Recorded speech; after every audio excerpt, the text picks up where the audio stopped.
अब तो आप मुझे जान ही गए होंगे।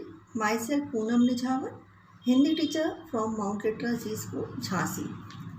तो बच्चों, आज हम चैप्टर 2 दादी माँ का दूसरा प्रसंग पढ़ेंगे कि दूसरे प्रसंग में लेखक ने कौन सी स्मृतियों का वर्णन किया है।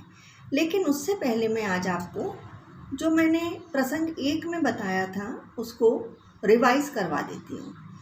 लेखक को जब अपनी दादी माँ की मृत्यु का समाचार मिला तब लेखक स्तब्ध रह गए और उन्हें अपने बचपन की पूरी यादें सामने दिखने लगी। दादी माँ की धुंधली छाया दिखने लगी कि किस तरह दादी माँ उनकी बीमारी में सेवा करती थी, किस तरह वो पानी में नहाकर आते थे और किस तरह उनको डांट पड़ती थी, किस तरह वो उनको बचा लेती थी। तो इन सब बातों का वर्णन पहले प्रसंग में किया गया था। अब दूसरे प्रसंग में लेखक ने उस समय का वर्णन किया है जब उनके बड़े भाई की शादी तय हो जाती है। जब लेखक के बड़े भाई की शादी तय हुई तो दादी माँ का उत्साह देखते बनता था। जैसे कि आम घरों में भी जब शादी होती है तो घर के बड़े बुजुर्ग यानी दादी उस शादी में बहुत ही खुश होती हैं और हर काम अच्छे से करना चाहती हैं। दादी माँ हर काम में अपनी उपस्थिति जरूर लगाती थी। उन्हें उनकी उपस्थिति में देरी बिल्कुल पसंद नहीं आती थी।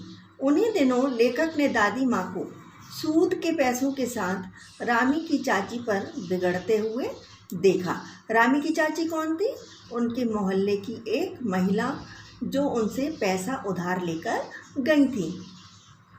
वह आंखों में आंसू लिए दादी से मिन्नतें कर रही थी। उसकी बेटी की शादी है, पर दादी थी कि उसकी बात सुनी नहीं रही थी और उससे अपने पैसे सूद के समेत मांग रही थी। लेकिन दादी को अंदर से तो तरस आ ही रहा था। उसकी बेटी की शादी थी, पर दादी पैसे छोड़ नहीं रही थी। लेखक ने जब यह सब देखा तो उससे रहा नहीं गया।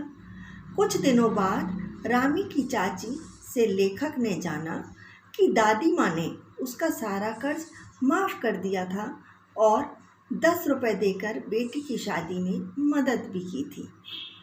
यह घटनाएं दादी की कठोर प्रशासनिक प्रवृत्ति के साथ उनके सब कोमल स्वभाव को भी उजागर करती हैं। यानी कहने का मतलब ये था कि दादी ऊपर से जितनी कठोर दिखती थी उतनी कठोर वो अंदर से थी नहीं। उनका हृदय बहुत कोमल था। वह सबको अपना परिवार ही मानती थी और सबकी मदद करना चाहती थी। विशेषकर लेखक उनका लाडला था और उसे लगता था कि किसी भी प्रकार का अपराध हो जाने पर दादी माँ की छाया में खड़े हो जाने से उसे अभयदान मिल जाएगा। यानी लेखक यह सोचते थे कि अगर मैं कोई भी गलती करूँगा तो मेरी दादी मुझे बचा लेंगी, मेरा साथ देंगी।